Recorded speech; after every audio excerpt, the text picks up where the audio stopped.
I have spent most of my life traveling around the world and making television programs about things that interested me. History, religion, what we eat, what we drink, the things we buy. I'm constantly introduced to people who are described as successful. And most of the time, success is equated with money and power. But I had my doubts. So I teamed up with Dan Hesse to travel around and take a look at the issue. Dan was the CEO of AT&T Wireless and later became the CEO of Sprint. Wireless can bring even more freedom to the freest country on earth. He claims to have retired, but I don't think that's accurate. I think he is, as they say in Hollywood, between pictures. We met in Kansas City. In part one, we visited Joe's Barbecue, considered by many to be the best barbecue in town. We stopped into Kaufman Stadium to discover the philosophy behind the success of the Royals. And we met with the curator of the Nelson-Atkins Museum of Art to find out what makes it one of the most popular museums in the country. In part two, we pick up with a visit to the World War I Museum. It has an extraordinary collection of information and objects related to the First World War.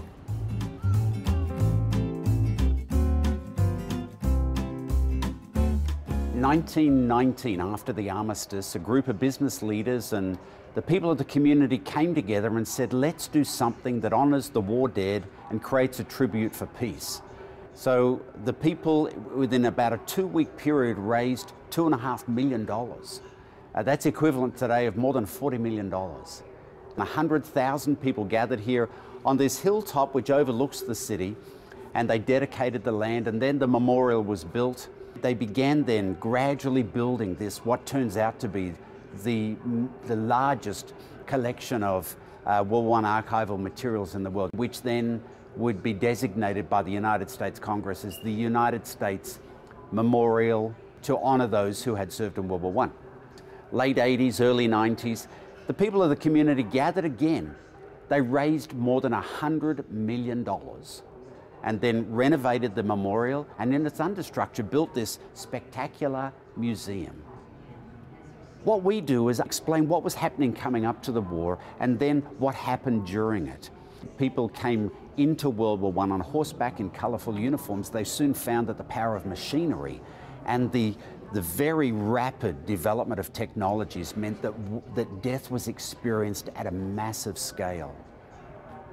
Here at the museum, we give people the opportunity to put their heads into different trenches, a British trench, a German trench, a French trench, to see how they differ, to hear diaries being read, to hear men talk about their experience of being in trench, what trench life was like, and what that meant for soldiers, what that meant for their morale, how they coped with the environment of being in amongst the horror and terror of war. But we also talk about the courage and sacrifice of those who served, and that's, I think, one of the powerful stories that you see in the various exhibits that we have. And we have a great selection of uniforms that women wore in the many ways in which they served, all but combat roles. Now, modern public relations, modern PR propaganda was really born in World War I. And so posters served as a really important way of delivering messages, of encouraging, building morale, inviting people to make loans to pay for the war. So it's a profoundly engaging story of how the world was transformed by this cataclysmic series of events where the whole world was swept up into this war. Every inhabited continent of the globe participated in. And that story is told here at this National Museum and Memorial.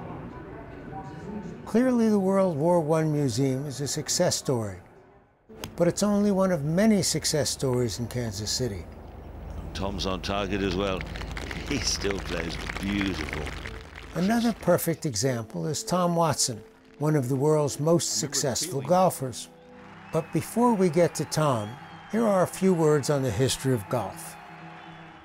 In 1457, the Scottish Parliament passed a resolution that banned the playing of golf because it was a distraction from archery practice.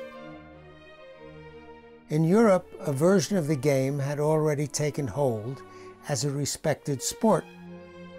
It was called koff and appears to have been similar to hockey, but without violence.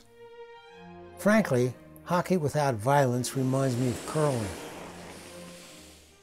A 1625 painting by Hendrik Averkamp, titled Golf Players on Ice, illustrated the game in action.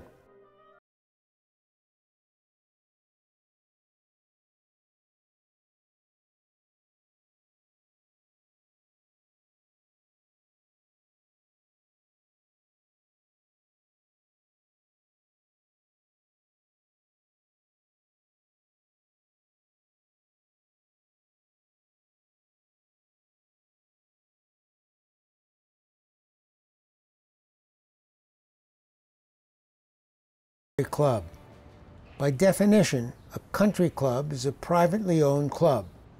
It usually has a limited number of members, and you are admitted by invitation. We went to the Kansas City Country Club to talk with Tom Watson. From 1978 through 1982, he was ranked as the #1 golfer in the world. 5 times he headed the PGA Tour money list while winning 8 major tournaments. Recently, the PGA listed the 10 all-time best golfers, and Tom was on the list. So you were only 14 when you won, I think, the Kansas City Men's Match Play Championship. I mean, what was that like? Well, Dan, that was the time that my dream really started to solidify, that I'd like to become a professional golfer. I dreamt that I could be like an Arnold Palmer, who was my hero. But in 14, I qualified for it, and then we got into match play, and lo and behold, I won it. A charity event here called me up, called my mom up and asked if I could play in a charity event with Arnold Palmer. My mom came to me and said, they'd like to know whether you would like to play with Arnold Palmer, with a big smile on her face. Would I? And that happened, and I got a chance to play. I got the wonderful chance to play and see Arnold Palmer, firsthand, up close, my hero. I was at Stanford University my senior year. I came back for Thanksgiving in the fall. I was on a hunting trip with my dad, and on the way home from Westmoreland, Kansas, we were quail hunting. I said, Dad, I made the decision. I'm going to turn professional. My dad's great answer was, Tom, son, that's a great decision. He said, if you didn't make that decision, you'd always wonder whether you could make it or not. And that was all I needed, just that little encouragement by Dad right there. That picture right there, when Jack Nicklaus grabbed me by the neck like this, walking off the 18th green in 1977, when he said to me, right at that time, he said, Tom, I gave you my best shot, but it wasn't good enough. And he's chopped it. He's chopped it away down the right-hand side. He's disgusted with it. I hit my shot. I got a big cheer. Elementary, my dear Watson.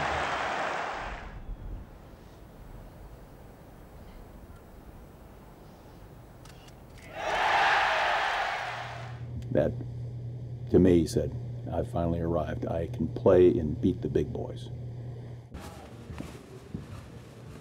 Here's a little memento the club has of me at Pebble Beach in 1982. Here are the scorecards of the tournament. This is the chip in at Pebble Beach on the 71st hole. Where you ran halfway to Japan? Yeah, halfway to Japan, pointed back at my caddy, Bruce, said, I told you I was going to hold that. But, the U.S. Open, Dan, was the tournament I wanted to win the most. And the reason is my dad, he said, son, if you win a national amateur, or if you win the U.S. Open, you have beaten the best on the toughest golf courses there are. And the U.S. Open always had the toughest golf course, the longest rough, the hardest greens, that we played in the major championship golf, and that was the standard. If you won the U.S. Open, you won the most important tournament, and I still believe that. Tom, most professional golfers move to golf meccas like Florida, where you can play golf year-round, avoid state income taxes, but you stayed here in Kansas City. Why? Well, very simple reason. Why would you want to move away from your friends and family when you can travel to those places and you can go and rent a place and practice if you wanted to, and which I did a few times in my career, but you know, living at home, living with your friends and family, the places with which you're familiar, that superseded anything about moving someplace else. But is it true that playing in bad weather and courses that kind of take quirky bounces actually inspire you? Well, people say I'm a great bad weather player. Well, I've had some success playing in bad weather. Yes, I have. I'll tell you, one of the reasons I played well in bad weather was simply I knew how to keep warm. And when it's cold out, you know, I learned with hunting with my dad and in frozen temperatures when it was 15 degrees out and we had to break ice for the duck hunts and shove the ice under. Okay, there's ways you got to keep warm. A lot of these kids from Florida, they when it got below 50, man, it's too cold. Man, I don't know how to keep warm. Plus, playing here at the Kansas City Country Club, we played in a group called the Birdie Bogey Group. Stan was always playing, Stan Thirst, the pro, and a bunch of the crazy members here that would play under any conditions. Frozen greens, play in the snow, and we'd come out here and play. In fact, one of my fondest memories is playing New Year's Day. We were playing out here. The greens are frozen. The wind is blowing 30 miles an hour from the north. And got on the back nine. The 12th hole is a downwind par. It's an into the wind, but a downhill par 3, and it's 25 degrees. I hit a 1-iron that bounced in front of the green and went in the hole for a hole-in-one. I love baseball. Baseball has always been my #1 sport. The reality of the story that baseball got me involved with golf. When I was 8 years old, I played for a team called the Hen House Chicks. 8 years old, I was center field. I played that season through there. Next year, because all my friends were playing on all my grade school friends were playing on another team, I went out, tried out for that other team, and I got cut. I wasn't good enough. I'm 9 years old. I got cut from the baseball team. I couldn't play baseball. And unfortunately enough, my dad was a member here, and I could come out here and play golf. And so I started playing more golf. So you're friends with Kansas City's George Brett. How are you guys similar? How are you different? Well, George Brett is my hero. We kind of came up together in the early 70s. I was on the tour, and he was with the Royals, and when he shined, and all those great years in the late 70s, and then in 80 and in the World Series, went to every game, and then 85 winning the World Series. It was really special to be a George Brett fan back then. But George, I got to know him a lot more after his career was over. One of the things that I always stressed is trying to stretch a single into a double. That's part of being part of this game. That extra base can mean the difference between winning and losing, like that. He knows that. Every edge was George Brett, and that's what I admire about him. That's a good life lesson, trying to stretch a single into a double. And so you've been a member of the Kansas City Country Club for an awful long time, except for a short period of time when you resigned because of the Henry Block membership issue. Could you describe that? Well, Henry Block was a great human being, one of the great philanthropic, loved human beings in Kansas City. He was proposed for membership here. And our membership, as you look back on the times of America, we had all kinds of issues with social issues. It started to be addressed by the Civil Rights Act, the Voting Rights Act in the 60s. And memberships of clubs were restricted to certain religions, certain races, and things like that. Kansas City Country Club was no different. And when Henry Block was proposed for membership, I said, well, it's about time.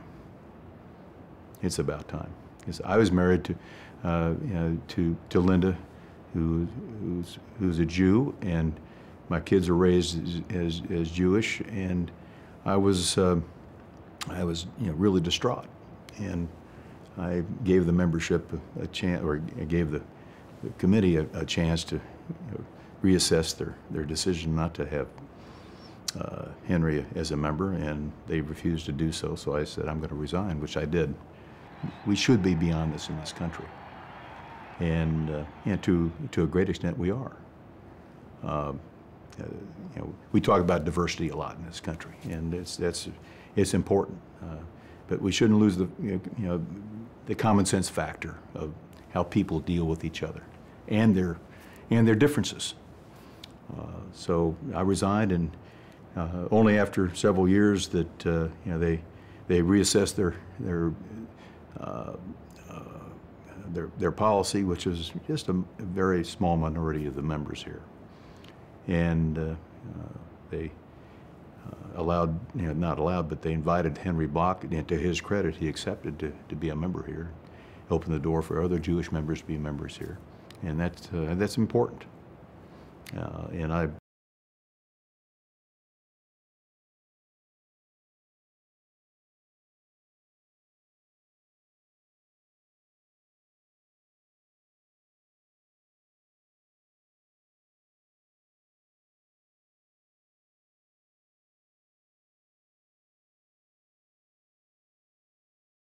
I did a story about the fountains in Rome, and I remember the historian telling me that the original fountains were springs that came out of the earth with water that was drinkable, and that was a big deal because the community could survive, and they celebrated that by putting a sculpture on top of it, which I don't think is the case with this one, though. It looks like you're going to get a bill from the water company.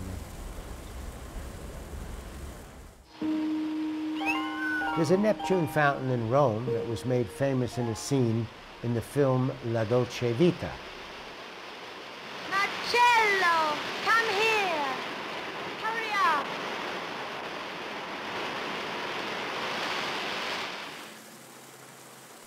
Huh. No Anita Egbert. Seems somewhat empty. Well, Burt, here we are at the Fountain of Bacchus, and Bacchus was the Roman god of wine. Ah. I also heard that he was the first guy to talk about moderation, 2 glasses a day for men, 1 for women, and it was good for your heart. Here's to you, Bacchus. Cheers. This is the Henry Woolman Block Memorial Fountain.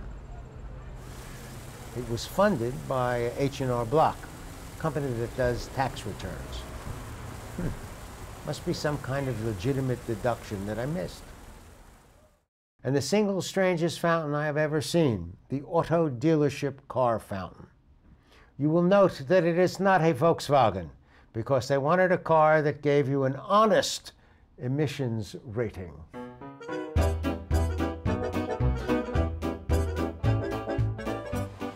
When we arrived at the Kansas City airport to shoot the program, we found out we were right in the path of a solar eclipse. The moon would pass between the sun and the earth, and we would be engulfed in darkness. And here it comes now.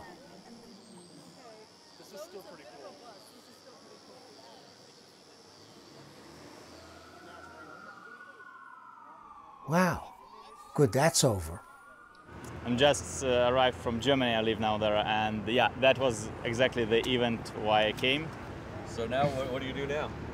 I take my plane back. I stay in the United States only for 17 hours.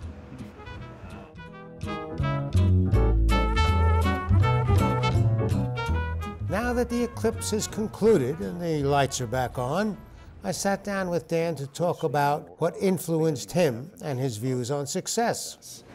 I think there's this, almost stereotype of what success means, and this almost push to, whether it's, fame or power or fortune or recognition or awards or what have you, these generally accepted descriptions of success. I'd like to kind of expand, especially for young people, the way they think about success and creating a successful life. For me, it's about relationships.